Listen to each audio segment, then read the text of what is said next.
Well, good evening, Glue Troopers, and welcome back to the Tarbus. Got a little bit of work done today. I was kind of distracted, a few things going on here. Plus, of course, I was thinking about Andy from time to time, and there were some videos we wanted to do that now we won't get a chance to. One of them was on some of the Aurora kits that were never made, like the BATCOPTER, and the ones that Diker stopped, like the Aquanaut. And, you know, they actually made the pattern for the BATCOPTER, and Andy sent me a picture I've got somewhere, if I can find it. It's probably on my old computer. And also the Aquanaut, which was actually being tooled when it was bumped off. They almost didn't get the DC-10, but it was so far along that Diker couldn't kill it. But it was, if you ever look at the Aurora DC-10, it's even a little bit lower quality than Aurora was normally known for, because he wanted to keep it as cheap as possible. So I had a big chat with Steve today, and one of the things he pointed out was, you know, guys, Aurora made those garage scenes, which are rare as hen's teeth now. They're one of the many Aurora kits that are sought after that just you can't find, and if you do, they're expensive. And they were expensive back in the day, but Steve had pointed out that when people saw them, they weren't like Aurora kits cheaply made. These are really super detailed and really well made. I mean, they're like, you know, Monogram or even Tamiya quality.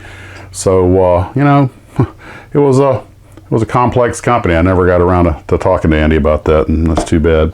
But I did get a little work done. I got started on the 1/72nd scale Pawnee by Kovazavodia Prostyev, and it's not a bad kit.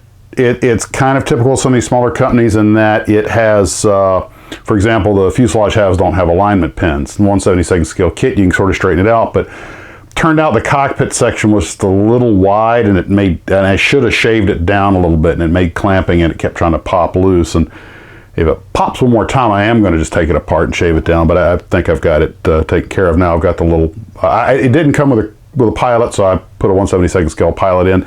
The cockpit was kind of annoying to build. It had about 7 pieces, very reasonably well detailed, but the problem was that for example, the headrest, which is tiny, is separate from the seat, and there's no pin or anything. You just set it on there and glue it. I'd glue it and let it firm, but as soon as I touch it, ding, you know, so little surface area, it would pop off. So what I decided to do was go ahead and just put the pilot in, and the pilot would not fit with the seat. Just not enough room in there, so I basically removed the seat, put the pilot in, and then just put the raised seat back behind it, so it works fine. I'm going to let that harden overnight, and I'll get working on it tomorrow. I also got started on the Glencoe Vanguard. I think I'm going to make it the silver one with the black top and the yellow band.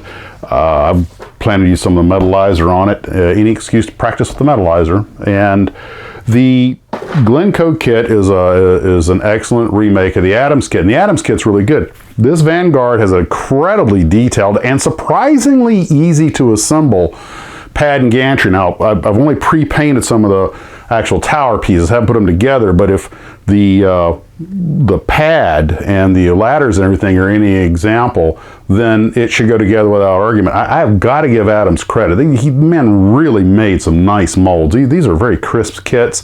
Stuff's pretty heavy gauge, it's not delicate. A lot of half-moon shaped inserts, and all the parts are numbered left and right, so if you take even just a little bit of attention, you're going to get everything right, and they're side specific, but you're going to get them right. Everything's going to go together. It really only goes together one way. If you're thinking, oh, those things don't line up, you've got the wrong part. It's very clever. I'm very proud. This is only the second Adams kit, or originally Adams kit, that I've built, and I have got to admit, I'm impressed.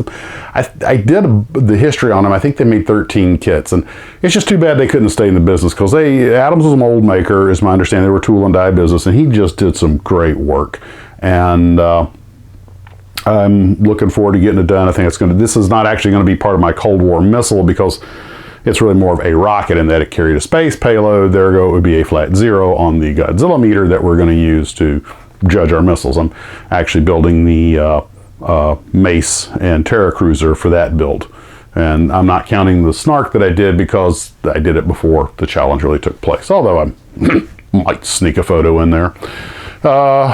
So that's really what I got done today. I'm at a point where I got to let everything harden, gas out. Speaking of which, I just put some clear coat over the Vanguard, where I went ahead and pre-painted yellow here, so I can just tape that off. So I clear coated it so that it's clear coat enamel over acrylic yellow, and I need to give that overnight to harden, so that hopefully when I put the tape around, you know, to seal it off, it won't pull the paint off. Had a lot of trouble with the spray gun getting an even yellow coat, and I think it overthinned the yellows. Had to put on a lot of little layers, and you guys, we all know how difficult yellow is to deal with. So, but it took about, God, a half dozen or more coats to do the stand, because it was just going on so thin. So, and I'm out now, so I need to go buy more. And I sort of go, next time yellow, I might just rattle can it. We'll see. So that's where we're at with all of that, and really not much else to talk about right now. So guys, I will see you all later. Take care of yourselves. So if you're having a wonderful evening, and as always, model on.